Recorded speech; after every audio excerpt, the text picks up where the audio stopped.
Hello and welcome to Songdoers, one of the only podcasts ever made. I am pleased to announce that we have a new sponsor, baseball. Not any league, player, brand, or team, but the sport as a whole. It's fantastic. You got the bleachers, you got them from spring till fall, you got a dog, a drink, and an umpire's call.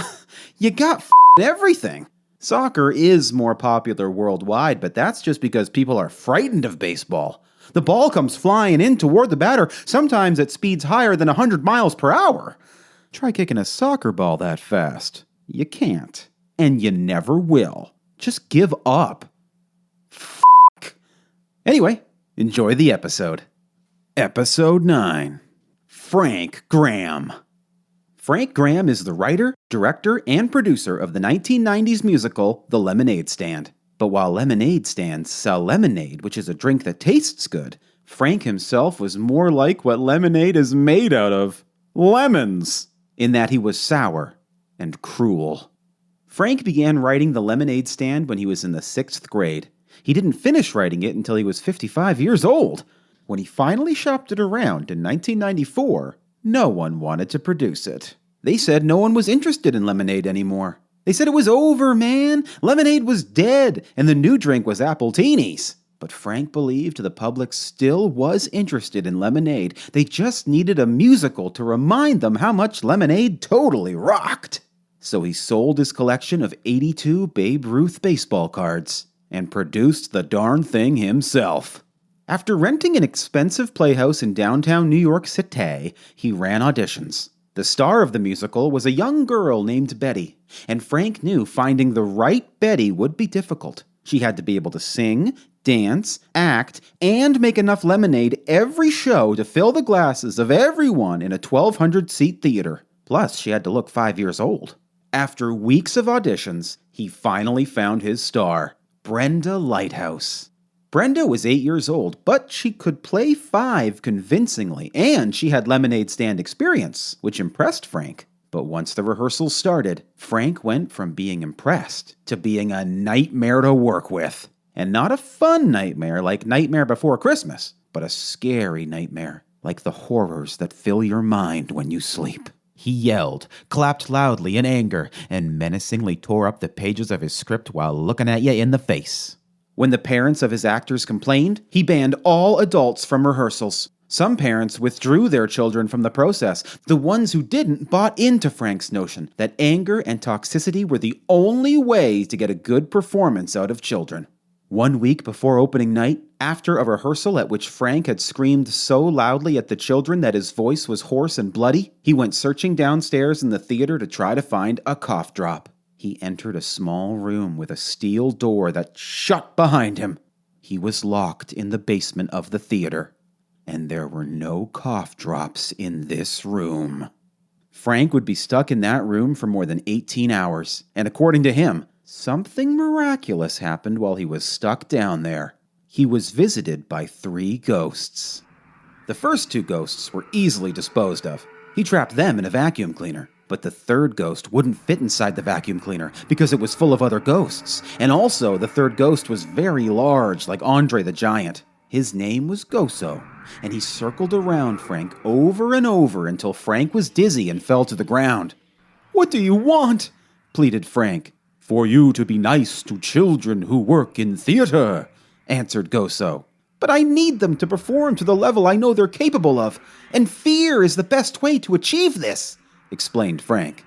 "Incorrect," replied Goso, who then took out a ghost scroll and unraveled it.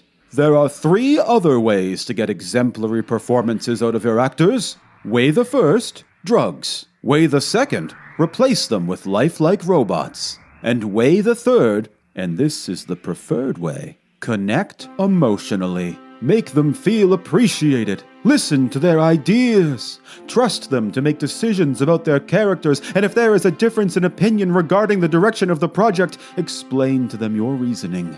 You will find that a collaborative relationship built on respect will yield the best results." "But they're kids," Frank said. "The ingenuity of a child's mind may surprise you. Here, I'll assume the mind of a child, an ability all ghosts have. Let's see if we can collaboratively come up with a better idea than just you by yourself. Well, began Frank, I do have a problem at the end of Act 1. The song that moves us from the kitchen to the front lawn doesn't feel exciting enough. Why don't you put some fart noises in the song? Asked the ghost excitedly. And then me and my fellow children could wrinkle our noses and say we need to get out of this stink-filled kitchen and into some fresh air. And you could hire a master farter to sit in the orchestra and eat beans before every show.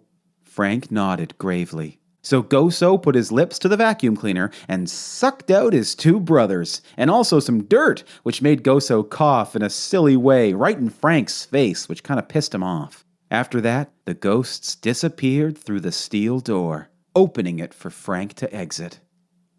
The next morning at rehearsal, Frank had enough drugs for every child in his production. On opening night, many of the children were ill, and the musical got very poor reviews. Listen now to one of the songs from that musical, My Stylish Friend.